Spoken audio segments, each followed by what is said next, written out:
Bonjour, c'est Katia Tolou. Alors, on est dans la série Les secrets des héros. Donc, c'est une nouvelle série et on veut voir un petit peu ce qui fait que ces personnes sont un peu hors du commun, qui habitent dans un quartier, qui habitent dans n'importe quel environnement, mais qui se démarquent, qui changent les choses, qui changent les vies.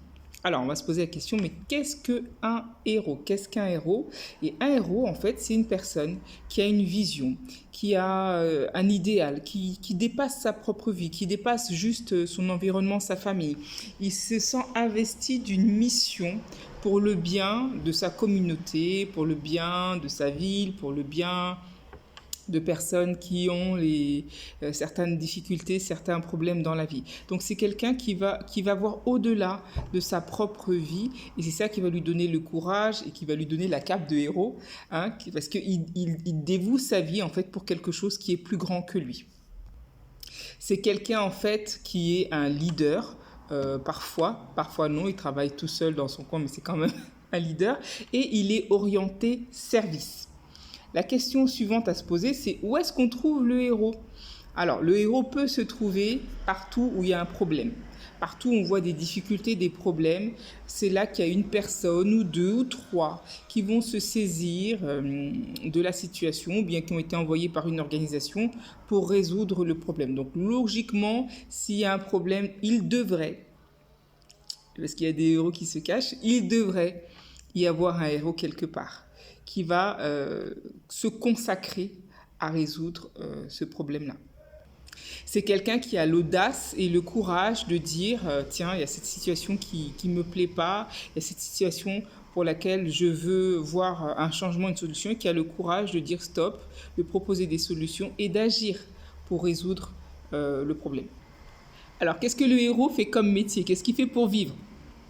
Il peut être employé par une structure qui, justement, par exemple, sociale, ou bien l'hôpital, ou bien peu importe les pompiers, ou quoi que ce soit, une structure qui le rémunère pour accomplir sa mission de héros.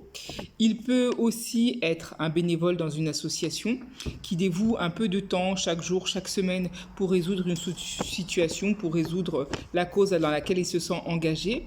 Ça peut être une personne sans titre, un habitant tout simplement qui décide d'avoir le courage de résoudre une situation qui le gêne. Par exemple, je pense directement à Elodie qui prend son courage, qui prend ses sacs poubelles, ses gants et qui décide de ramasser des déchets qui ont été laissés dans la rue pour la rendre plus propre.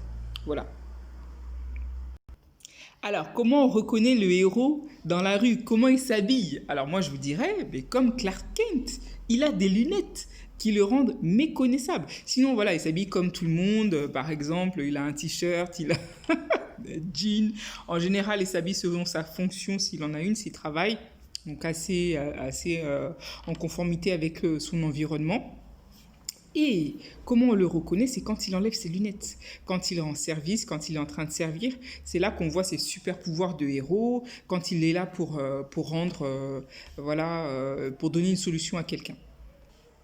Alors, quelles sont les qualités du héros? Alors, le héros a des qualités particulières qui sont très reconnaissables. C'est quelqu'un qui n'abandonne pas. C'est quelqu'un qui va jusqu'au bout de sa mission. Même s'il est fatigué, il va jusqu'au bout. Même s'il a plus d'énergie, il va jusqu'au bout. Même s'il a plus de sous, il va jusqu'au bout. Même s'il a été blessé pendant sa mission, c'est-à-dire peut-être maltraité ou blessé physiquement, il va jusqu'au bout. C'est quelqu'un qui n'abandonne jamais. C'est un trait caractéristique du héros. Il a beaucoup de compassion aussi. Il fait plus en général que ce qu'on lui demande. S'il était payé pour faire 39 heures, peut-être qu'il va en faire 45 ou je ne sais, ou je ne sais quoi. Mais c'est quelqu'un qui va au-delà de ce qui lui est demandé. Il travaille avec son cœur. C'est quelqu'un de passionné. Alors, autre question. Quels sont ses défauts? On a parlé de ses qualités, quels sont ses défauts? Alors, le héros, voilà, à part les défauts d'être un être humain, comme les autres, avec des défauts comme tous les autres êtres humains. Il n'y a pas beaucoup de choses en plus, si ce n'est peut-être, et c'est là peut-être sa famille qui va lui reprocher, d'être un petit peu moins présent, d'être un petit peu trop passionné, d'être un petit peu trop focalisé sur sa mission. Alors, de quoi le héros a peur?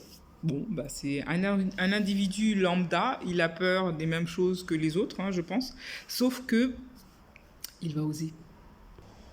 Dernier point, quels sont ses super pouvoirs? Alors le héros a plein de super pouvoirs et ce qu'il va faire, c'est en gros résoudre des difficultés, des situations complexes, peut-être des conflits, trouver des solutions, donner des très très bonnes informations qui vont être capables d'apporter plus de tranquillité, plus de paix, plus de sérénité. Peut-être qu'il peut penser des plaies émotionnel, peut-être qu'il peut, là où il y avait des brisures, des cassures, peut-être qu'il peut aider à reconstruire. Donc c'est quelqu'un qui va apporter de l'espoir, de la paix et des solutions concrètes.